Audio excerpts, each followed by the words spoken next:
It's always really nice to be back with the same people, but doing a completely different show.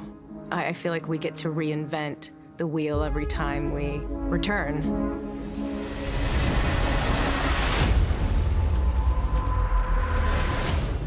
We leave off season 3 at the precipice of war.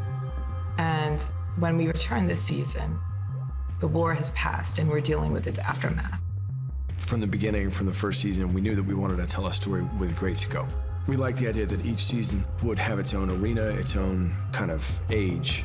We were looking for an extremely iconic and also large-scale environment that could really open a season. And Jennifer Dunn, the location manager, and I discussed that maybe Hoover Dam could be a wonderful opportunity. When we knew that we were going to get Hoover Dam as a location, we wanted to get to see it in all its glory, and there's a really, really fun opening prologue. We love the idea that it would have been repurposed, sold off, taken over by a different organization for a very different purpose. Kind of getting the reality of the data universe in which we live. All of these companies, Google, Facebook, all of them require an enormous amount of power. We had a sequence where there's a bunch of flies, and so there's fly wranglers, and you have to make sure the flies are all taken care of. No flies were harmed in the making of this show, but we do have them for reference because we can use the actual fly there or overtake with CG element, CG fly. Anytime we can use a real element in frame, it's always the most helpful tool. It really is sort of a humbling idea in terms of free will, right? How much of who we are really is free, and how much of it is something else, something unseen that's kind of acting on us.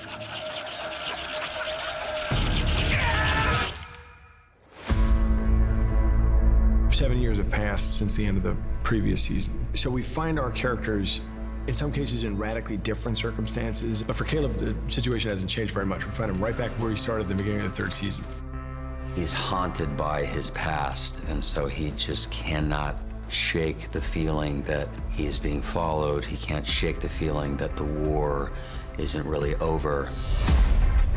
It was important for us to really show the patina this year as we entered into what was our present day in season 3. So you start to see the emergence of graffiti as exposed on the exterior of his house. There's weeds, there's a little bit worse for wear. And I think similar to the look of his face, you know, a bit more gaunt, a bit more unshaven, unkempt. And it's the world he thought he wanted, but he doesn't quite seem happy. I'm beginning to think it's not that you fear war, it's that you miss it.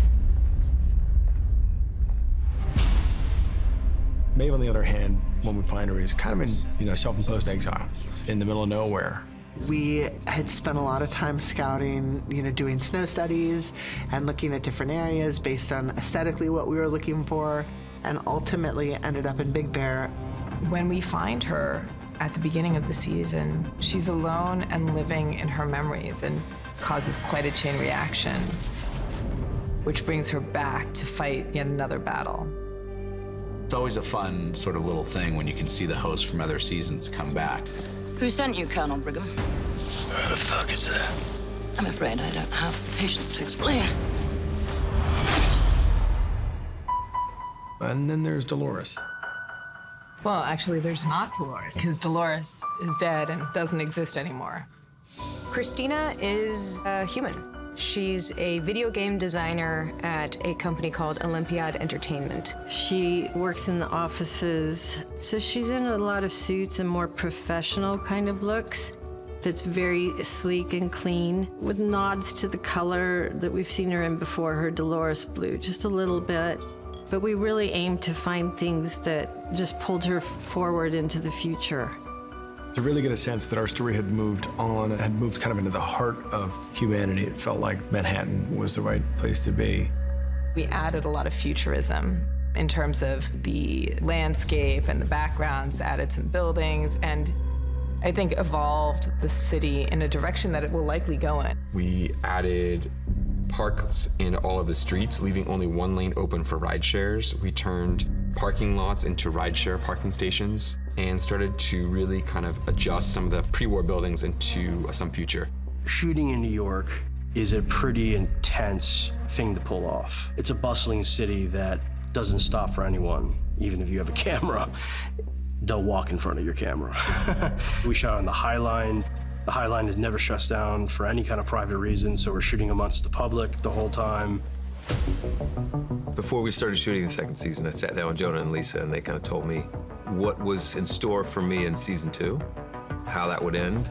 And they said, you're gonna go away for a little while, but we're gonna hold you as a little secret for down the line.